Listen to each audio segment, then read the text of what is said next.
الحمد لله وكفى وسلام على عباده الذين اصطفى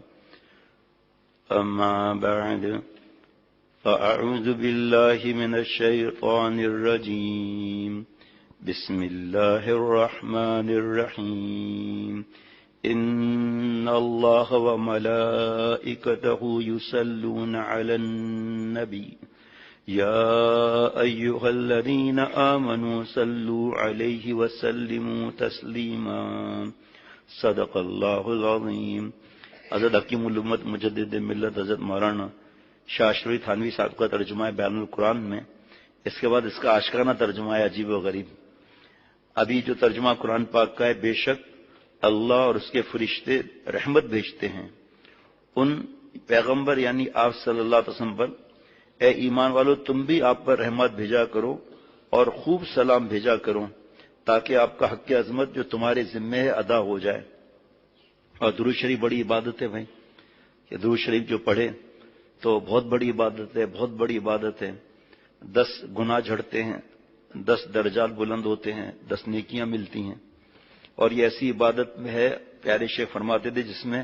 اللہ تعالیٰ کا نام بھی آتا ہے، آپ صلی اللہ علیہ وسلم کا بھی نام آتا ہے، اللہم صلی علی محمد، تو اللہ کا نام بھی آ گیا اور آپ صلی اللہ علیہ وسلم کا نام بھی آ گیا۔ صلی اللہ علی النبی الامی، آپ کا نام بھی، اللہ تعالیٰ کا نام بھی آ گیا۔ اور جو اس کا ترجمہ بیچارے سادگی میں کرتے ہیں، تو فرمایا اس کی تفسیر میں حضرت حکیم الامت مجدد ملت مولانا شاہ اشرف صاحب تھانوی رحمۃ اللہ علیہ تحریر فرماتے ہیں، اللہ تعالیٰ کا رحمت بھیجنا تو رحمت فرمانا ہے، اور مراد اس سے رحمت مشترکہ نہیں کہ سب کے ایک ہی رحمت سب پر آ جائے، اس سے اختصاص مقصود ثابت نہیں ہوتا، بلکہ رحمت خاصہ جو آپ کے شان عالی کا مناسب ہے، اور فرشتوں کا رحمت بھیجنا، جناب ملائکہ کا نام آ گیا نا، فرشتوں کا رحمت بھیجنا تو رحمت فرمانا ہے، اور مراد اس سے رحمت مشترکہ نہیں جو اللہ تعالیٰ کا خاص ہے، اس سے اختصاص مقصود ثابت نہیں ہوتا، بلکہ رحمت خاصہ ہے جو آپ کے شان عالی کے مناسب ہے، اور فرشتوں کا رحمت بھیجنا، اور اسی طرح جس رحمت کے بھیجنے کا مسلمانوں کو حکم ہے، اس سے مراد اس رحمت خاصہ کی دعا کرنا ہے، اس کو محاورے میں درود شریف کہتے ہیں۔ ترجمہ یہ ہے پورے دنیا کے بڑی بڑی تفسیروں میں، اور درود شریف بھیجنا ہے وہ ظاہری بات ہے، لیکن لوگ اس کو اللہ تعالیٰ کے نسبت، فرشتوں کے نسبت رحمت خاصہ، خاص رحمت، یعنی اللہ تعالیٰ کی رحمت بھیجنے سے مراد نزول رحمت ہے، اور رحمت بھی مشترکہ نہیں جو دوسروں کو بھی حاصل ہے، آپ صلی اللہ علیہ وسلم کے لیے خاص ہے، بلکہ وہ رحمت خاصہ مراد ہے جو حضور صلی اللہ علیہ وسلم کی شان عالی کا شان ہے، اور جو مخلوق میں سوائے آپ صلی اللہ علیہ وسلم کی کسی اور کو حاصل نہیں۔ تو کتنی بڑی بات ہے، دیکھیں جن کو نہیں معلوم بیچاروں کا وہ کتنا محروم ہے اس بات سے، فوراً لڑائی جھگڑا شروع کر دیتے ہیں۔ لڑائی جھگڑے سے تھوڑی مسئلہ حل ہوتا ہے، بیٹھو تو صحیح نا، کچھ آپ سکھاؤ، کچھ ہمارے علماء سے سیکھو، باقی ایک دوسرے کو دور کرنا، گالی دینا،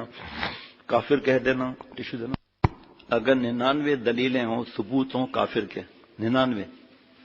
اور 1% دلیل نہ ہو تو اس کو کافر نہیں کہہ سکتے ہیں، چہ جائے کہ اپنے بھائیوں کو کافر کہہ دیتے ہیں۔ اور فرشتوں کی رحمت بھیجنے سے مراد یہ ہے کہ اس رحمت خاصہ کی دعا کرتے ہیں، اور آیت میں آگے مومنین کو جو رحمت بھیجنے کا حکم ہو رہا ہے، اس سے بھی مراد اس رحمت خاصہ کی دعا کرنا ہے جس کو عرف عام میں درود کہتے ہیں۔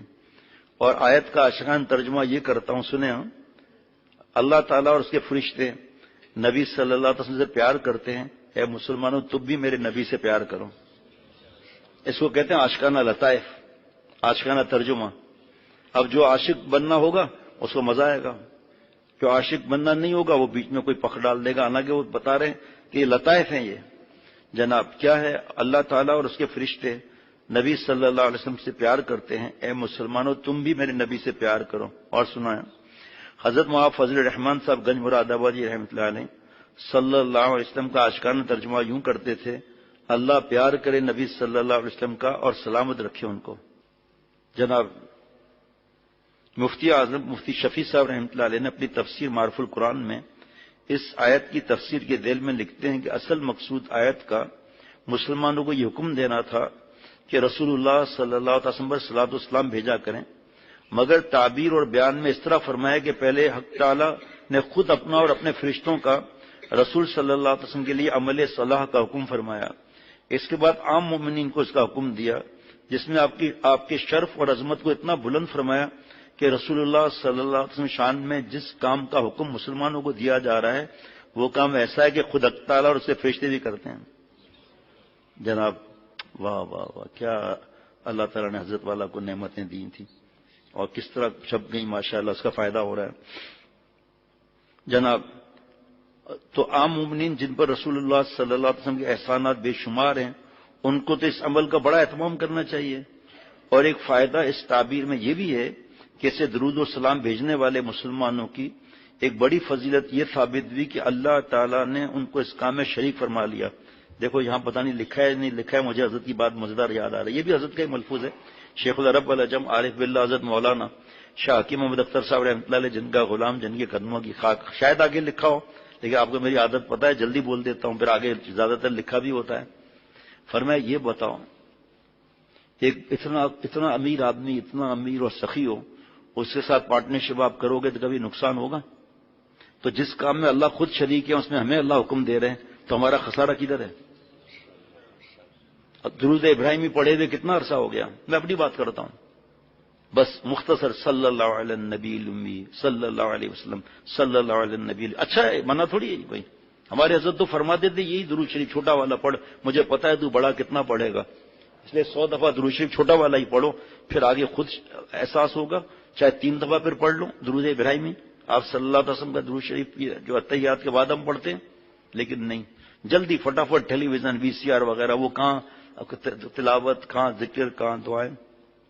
بیوی کو بھی موبائل پکڑایا ہوا ہے، کیا فرق پڑتا ہے؟ آپ کو کیا معلوم کیا فرق پڑتا ہے؟ ہم سے پوچھو کیا فرق پڑتا ہے، جن کے پاس ڈھیر لگے ہوئے ای میل اور خطوں کے۔ جناب واہ واہ واہ واہ، سبحان اللہ۔ جو کام حق تعالیٰ خود بھی کرتے ہیں اور اس کے فرشتے بھی کرتے ہیں، بس حضور صلی اللہ علیہ وسلم کو عظیم الشان شرف حاصل ہے کہ اس میں اللہ تعالیٰ خود شریک ہے۔ آگے حضرت مفتی اعظم مفتی شفیع صاحب رحمۃ اللہ علیہ تحریر فرماتے ہیں، اس آیت مذکورہ میں اللہ تعالیٰ کی طرف جو نسبت صلاح کی ہے،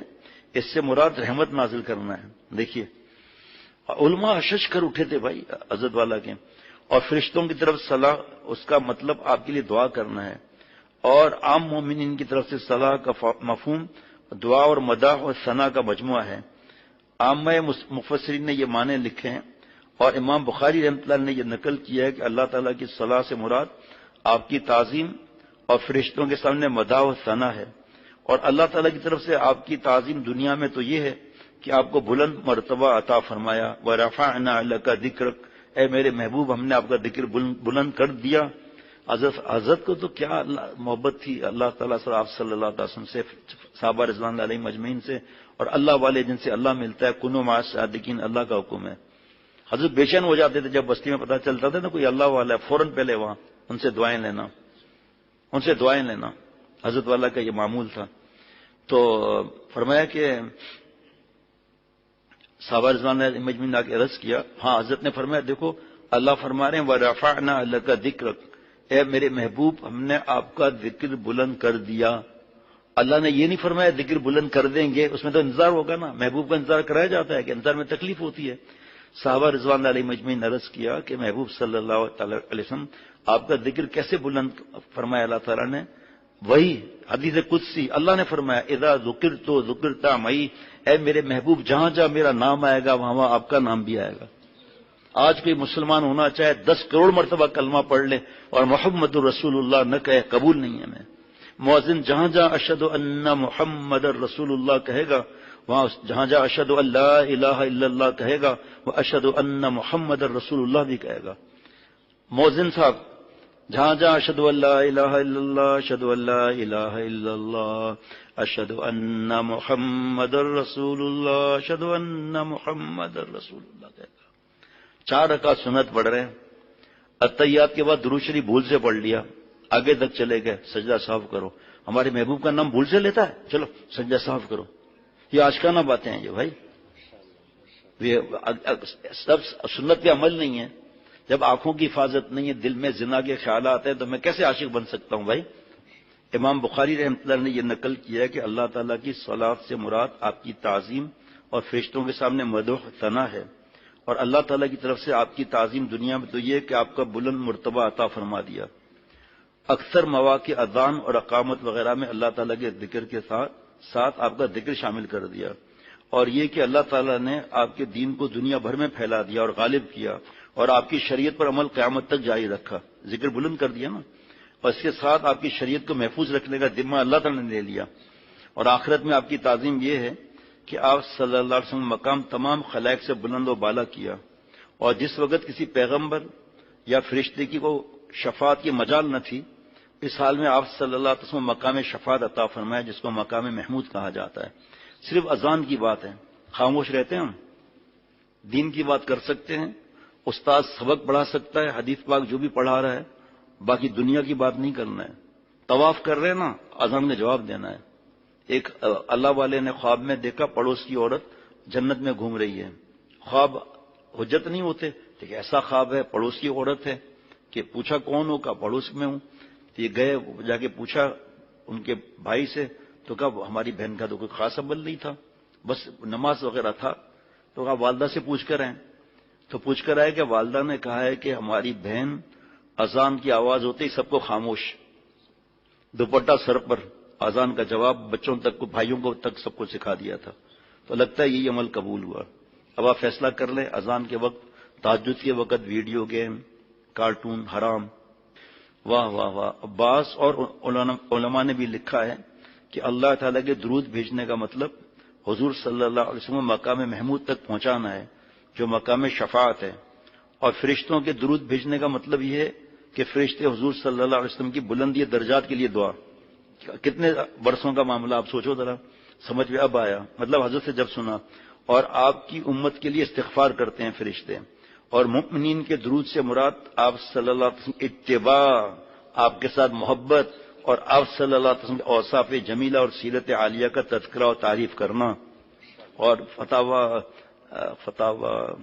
رحیمیہ جلد نمبر 1 میں لکھا ہے کہ جہاں نعت شریف پڑھی جائے وغیرہ تو وہاں پر بھی اللہ تعالیٰ کی رحمت برستی ہے، وہ بھی عبادت ہے، ثواب ہے وہ۔ بعض اور علماء نے بھی لکھا ہے کہ اللہ تعالیٰ کے درود بھیجنے کا مطلب حضور صلی اللہ علیہ وسلم کو مقام محمود تک پہنچانا ہے، جو مقام شفاعت ہے،